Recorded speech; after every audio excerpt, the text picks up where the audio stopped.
Yo, dude, I just ran into this tweet over here from old killer Keemstar, and it just says, "Dear Just So Tippy and Bowblax, I want to host a convo with you two about the beef.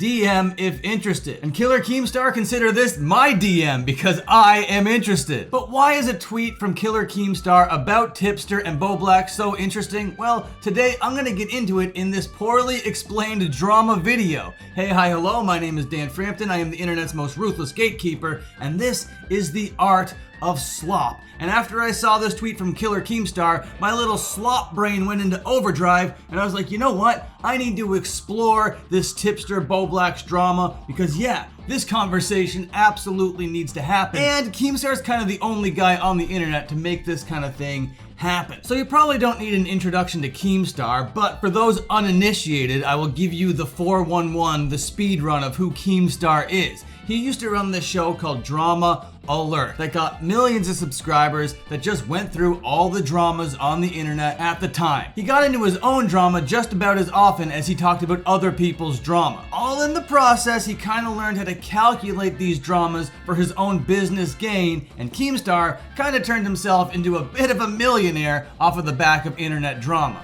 Good for him. Businessman extraordinaire. And we're talking like mid to late 2010s era here. And by the time we get to the 2020s, we get this new batch of drama creators that are coming through the algorithm, and the audience endearingly dubbed them the Goon Squad. You had Augie, Nicholas Diorio, and the two creators we're talking about today, Tipster and Bowblax, all a part of this whole new revamped commentary community, which took a huge hit since 2017. Because in 2017 there was the adpocalypse, so drama and commentary really wasn't as big as it was in the 2010s. But the Goon Squad were happy to take the reins regardless. And these dudes were all in like their early 20s at the time, and one of the dudes was named Augie, like I said before, and he ran this like nightly live stream where all these characters would come on and talk about things. Mostly just the drama slop topics that were going on, plus they'd like fight with one another. Through those fights, members of the community would come and go, whatever. But then there were two dramas in the 2020s that kicked these guys into most people's consciousness. We're talking about the Susie Lou drama, and we're talking about the Chris Hansen Onision saga. These two dramas coalesced together and pushed the Goon Squad out into the algorithm of drama consumers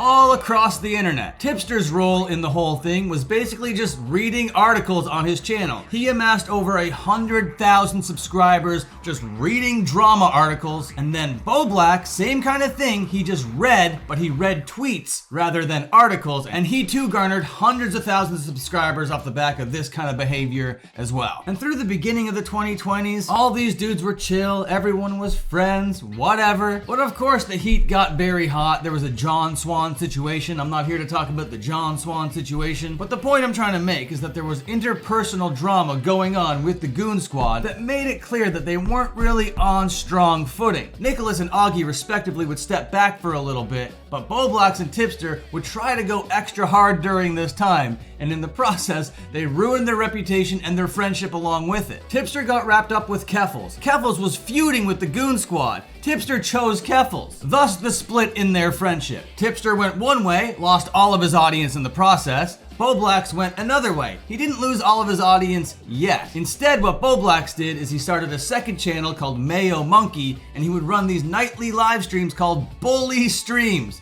Yes, bully streams. I would say that would be against TOS if it was actually vicious, if it was actually bullying, but it was Bowblax doing it, and it just came across like so pathetic. Like you wanted to just ruffle his hair and scratch him under his chin and be like, that's so cute. But anyway, during these bully streams, he would set his sights on Tipster and just watch Tipster streams, with the idea being he would just make fun of Tipster when Tipster would do stuff, because Tipster was always doing stuff that was cringe. So Bowblax obviously thought that this was an A+ business idea. He didn't want to just be a tweet reader anymore. He wanted to be an E-celeb. He wanted to be known as one of the funny roaster guys on the internet. It just did not pan out that way, and he ended up looking way more pathetic in the process. And you know what you don't do when your career is crashing down around you? You don't launch a plushie. A plushie in which you need to sell like, I don't know, 200 of them to begin with in order to ship them to the people that bought them. And that's what Bowblax did. He made this first run of plushies, and the only reason that they got made is because Ethan from H3 bought all of the minimum amount for them to get produced. But in Bowblax's delusional mind, he thought, oh, this is me making it as an e-celeb. I'm doing it. So now we're rolling around 2023, 2024 type time. Nicholas Diorio is back streaming and he's kind of the king of the stuff right now. Tipster has been banished. Bowblax has been banished. And Nicholas Diorio was kind of the guy that kind of orchestrated all of that. He and Augie got Bowblax live on Augie's revamped after hours live stream or whatever, just to confront Bowblax and make him admit that he was cringe. I'm not getting into all the details. I have a video on this channel where I get into all the details about the lying about BPD, about the lying about this and that, and all the other stuff. It's all here on the channel if you want that. But it got heated, it got dramatic, and that's why this tweet over here by Keemstar in the year of our Lord 2025 is actually interesting. Now, out of context, this wouldn't mean anything, but Keemstar has a track record of taking people who have failed careers and making them relevant again. Keemstar no longer really focuses all of his time on Drama Alert. What he has now is called LOLCOW Live, where he takes these LOLCOWs that have ruined their careers, like Wings of Redemption and Boogie 2988, and he puts them in front of a live stream to exploit them, but he makes money off of their back and pays them, and it's a win-win for everybody involved. So because of Keemstar's efforts with LOLCOW Live, I think that he could revamp and revitalize the career of Tipster and Bowblax. They might have to make some concessions and some compromises because maybe they're not going to fit into the whole internet e-celeb that they want to be in their mind. But if they want to be a drama slop content creator in this sphere, this is your ticket. This only came out about an hour ago, this tweet, so I don't know if they've DM'd yet. I don't know if they even had enough time to DM. But let's refresh here and see if either of them responded. Nah, just people being like, nah, that sounds like a fun idea. I hope they DM. And believe me, I didn't get into any of the actual details about the drama